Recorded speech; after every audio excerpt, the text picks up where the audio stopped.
আর আজকের ভিডিও স্টার্টিংটা এরকম ভাবে হচ্ছে, তার কারণ হচ্ছে কমপ্লিট হয়ে যাওয়ার পরে আমি দেখাবো ছবিটা কেমন টার্ন আউট হয়। স্মরণীয় দিন আজকের এই বার্থডেটা। ওরে বাবা, তো সারপ্রাইজের শেষ নেই। হ্যালো গাইস, ওয়েলকাম টু মন ভরা মুখরোচক।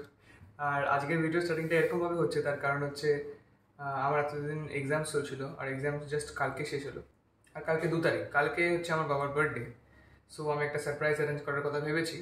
এটা অবভিয়াসলি পসিবল এই কারণে হচ্ছে, তার কারণ হচ্ছে আমার এক্সাম শেষ হয়ে গেছে, নাহলে করতে পারতাম না। বাট সারপ্রাইজটা খুব মজার হতে চলেছে, তার কারণ হচ্ছে আমি রান্না করবো পায়েস, আমার ফার্স্ট টাইম। তো পায়েস রান্না করতে কী কী লাগবে?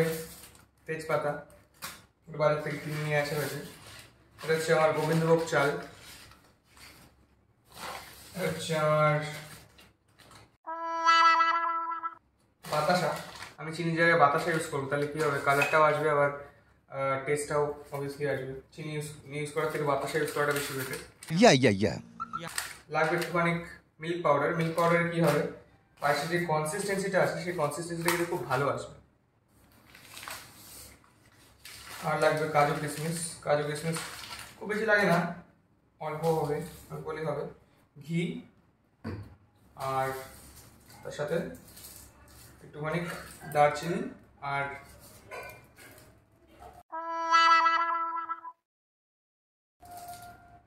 কি বলে এটাকে, ভুলে গেছি। যাই হোক, এটা একটা মশলার প্যাকেট। देख रहा है विनोद। অলরাইট। আর মেইন যেটা লাগবে সেটা হচ্ছে দুধ, অবভিয়াসলি।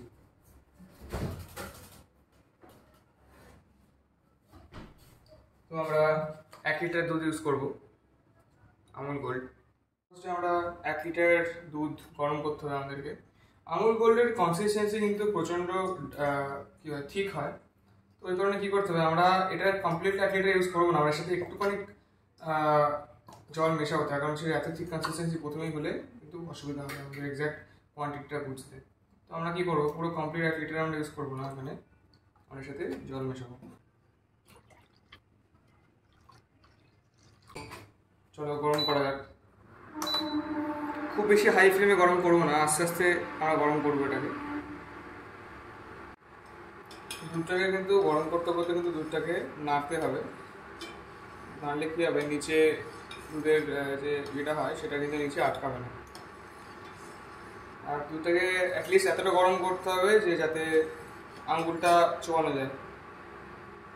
এখন তো অতটা গরম হয়নি, অবভিয়াসলি আমার হাত ধোয়া, গাইস, জাস্ট ট্রাস্ট মি।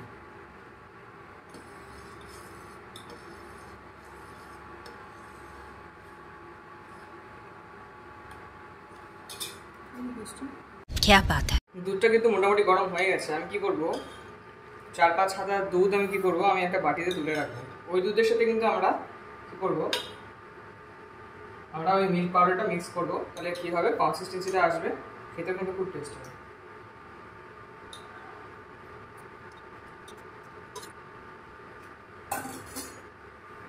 জাল দেওয়া যে দুধটা আছে, যে দুধটা আমরা হিট করছি তখন থেকে, সেটার মধ্যে আমরা কি করব, আমরা 2-3টে তেজপাতা দেবো।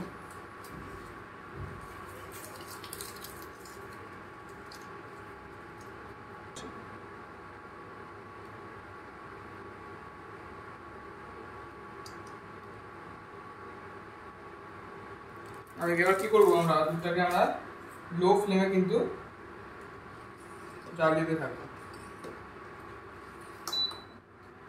এখন দেখুন কনসিস্টেন্সি কিন্তু এখনো আসেনি, এখন আরো কিছুটা জাল দিতে হবে। কি করে বুঝবো যে পায়েসটা বেশ ভালো জাল হয়েছে বা অনেকটা ঘন হয়েছে? এটা হচ্ছে এই ওয়ালগুলোতে, এই যে ওয়াল আছে, এই ওয়ালে কি পায়েসটা না লেগে যাবে, আচ্ছা এত তাড়াতাড়ি ছাড়বে না, আচ্ছা লেগে লেগে থাকবে ওয়ালের কাছে। তখনই আমরা কি করবো, আমরা হিটটাকে কমিয়ে গরমে রান্না করা সত্যি একটা টাফ বিষয়। সব মায়েদেরকে স্যালিউট, সত্যি রান্না করা খুব একটা সহজ কাজ নয়, खत्म। সত্যি খুবই কষ্টের, বাট মজা হচ্ছে। ফার্স্ট টাইম পায়েস রান্না করছি, এক্সাইটিং লাগছে। और अगर तुम लोग नए हो तो सब्सक्राइब करो, वो जो लाल वाला बटन है उस पर फूट फेंक के मारो या फिर मोमबत्ती, मुझे नहीं पता, बस क्लिक हो जाना चाहिए। আমরা যে গরম করা দুধটা বাড়তি তুলে রেখেছিলাম সেটার মধ্যে আমরা মিক্স করবো হচ্ছে 100 গ্রাম মতো মিল্ক পাউডার আমরা মিক্স করি। মিল্ক পাউডারটা কী করলে কী হবে, কনসিস্টেন্সিটাও আসবে, টেস্টটা কিন্তু খুব ভালো হবে।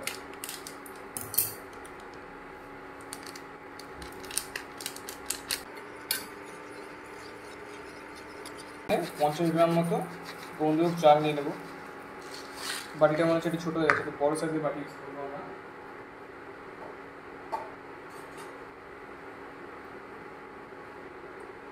এবার এটা ঠিক আছে। এই চালের মধ্যে আমরা ঘি দেব। ঘি দিয়ে আমরা কি করব, চালটাকে ভালো করে মাখিয়ে নেব।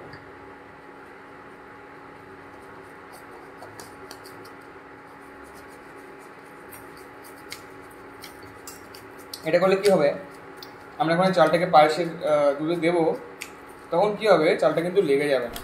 देख रहा है विनोद। দুধটা কিন্তু বেশ ঘন হয়ে গেছে। এবার আমরা কি করব, আমরা এটার মধ্যে এবার যে চালটা আমরা ঘি দিয়ে মাখিয়ে রেখেছিলাম সেই চালটা আমরা দিয়ে দেবো।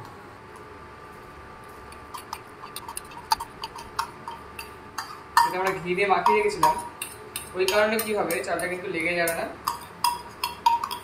চালের টেস্টটাও কিন্তু খুব ভালো হবে।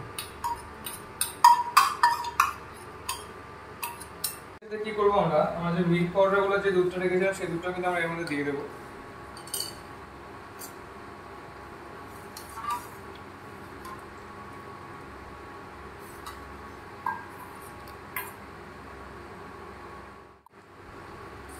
পায়েস কিন্তু বেশ অনেকটাই হয়ে এসছে, বোঝা যাচ্ছে কনসিস্টেন্সি কিন্তু সেই ঠিক আসছে আস্তে আস্তে, আর চালও কিন্তু আস্তে আস্তে বেশ ভালো ফুটতে শুরু করছে।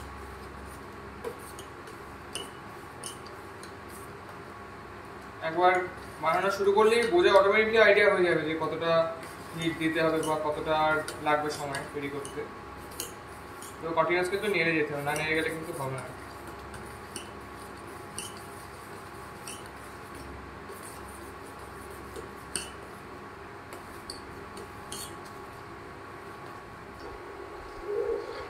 পায়েস অলমোস্ট রেডি। এরপর আমরা এর মধ্যে কিশমিশ আর কাজু অ্যাড করব। সেটাকে ফার্স্টে ঘিয়ের মধ্যে একটুখানি গরম করতে হবে, ভাজতে হবে হালকা করে। আমি সবাইকে রেকমেন্ড করবো পায়েসটা ননস্টিকে করতে। ননস্টিকে করলে পায়েসটা করতে একটু সুবিধাই হবে, কারণ পায়েস খুব তাড়াতাড়ি নিচের দিকে লেগে যায়। ননস্টিক থাকলে কী হবে, ওটা তো ইজিলি লাগবে না, সুবিধা হবে করতে। যদি দেখেন যে চাল সিদ্ধ হয়নি কিন্তু তাও পায়েস প্রচণ্ড আঠা আঠা হয়ে গেছে, মানে খুব ঘন হয়ে গেছে, তাহলে কিন্তু একটুখানি অল্প অল্প করে দুধ মেশানো যেতে পারে। দুধ মেশালে কী হবে, আর একটুখানি হালকা হবে পায়েস, আর একটু পাতলা হবে। তো ওটা কী হবে, ওই সময় তাহলে চালটা আবার সিদ্ধ হওয়ার টাইম পাবে। আমার এই জিনিসটা হয়েছিল একটু আগে, তো আমি কী করলাম, আমি অল্প একটু দুধ মিশিয়েছি। বেশি দুধ মিশিয়ে কিন্তু আবার চিনির পরিমাণটা আপনাকে সেই হিসেবে দিতে হবে। আচ্ছা, বাই দ্য ওয়ে, আমি বাতাসা কিন্তু অ্যাড করেছিলাম। চিনির জায়গায় বাতাসা কিন্তু অ্যাড করা যেতে পারে, করলে কালারটাও আসবে হালকা, তার সাথে কি টেস্টটাও ভালো হবে। কী করবো, আমরা হাফ চামচ ঘি নেব, ঘিটাকে ভাজবো, তার মধ্যে কাজু বাদাম আর কিশমিশটাও ভাজবো।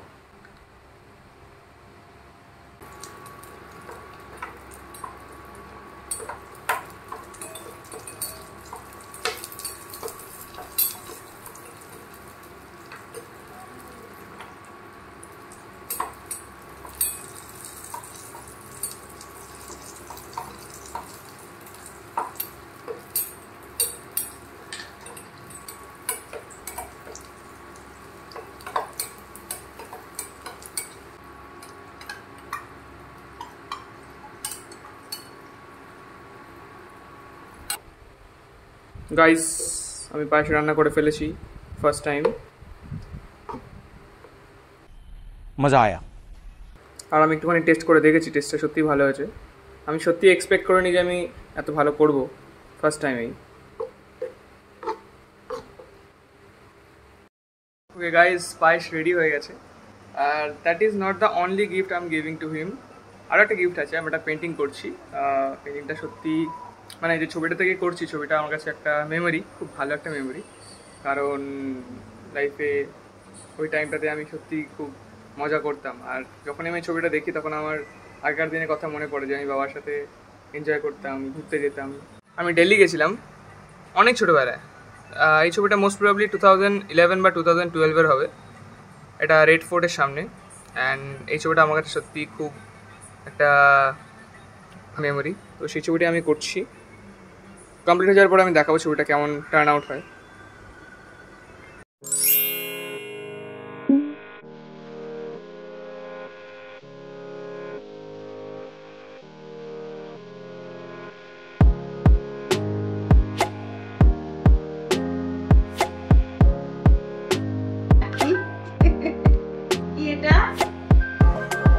খাও খাও।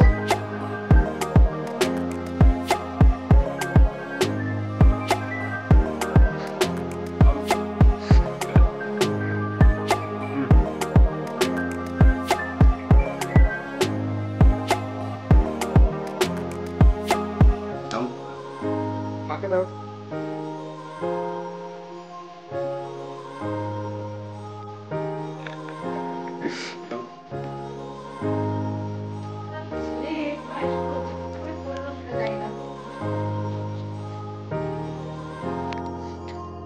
ভালো লাগে এই যে আমার জন্মদিন কেক কেটে জন্মদিন পালন করি। আচ্ছা, তো নিজেদের তৈরি করা জিনিসের মধ্যে একটা অন্যরকম আদর থাকে, ভালো থাকে। এটা এর থেকে অনেক অনেক অনেক গুণ বেশি। আমি তো অবাক হয়ে গেছি পায়েসটা বানানো কি কালকে করে? রাতে আমাকে রত্না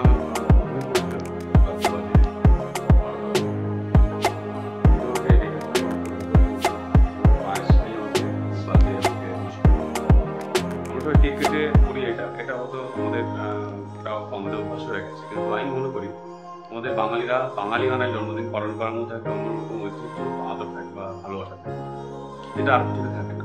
অবশ্যই কেক কাটা হয় বা সেটা ঠিকই আছে, মানছি, কিন্তু পায়েস তৈরি করে খাওয়ানো, যে ছেলে আমার জন্য পায়েস তৈরি করে গেছিল এখানে একা থাকে, ও আমার জন্য পায়েস তৈরি করেছিল, বাবার জন্য পায়েস করেছিল, যেন কোনো ছেলে বাবার জন্য পায়েস করেছিল আমার জানা নেই।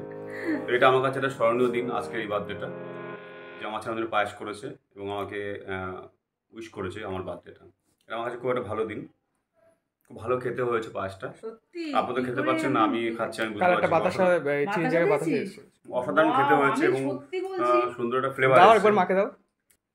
অসাধারণ টেস্ট হয়েছে, অসাধারণ। আমি নিজে অবাক হয়ে যাচ্ছি। আমি নিজে অবাক হয়ে যাচ্ছি যে ও কি করে বানালো পায়েসটা। না ওটা রাখো, এবার পায়েসটা জিজ্ঞেস রাখো, করেনি। এখন গিফট শেষ হয়নি। বলো। আমার জন্য সারপ্রাইজের মানে কি বলবো, ভালোই লাগছে আমার।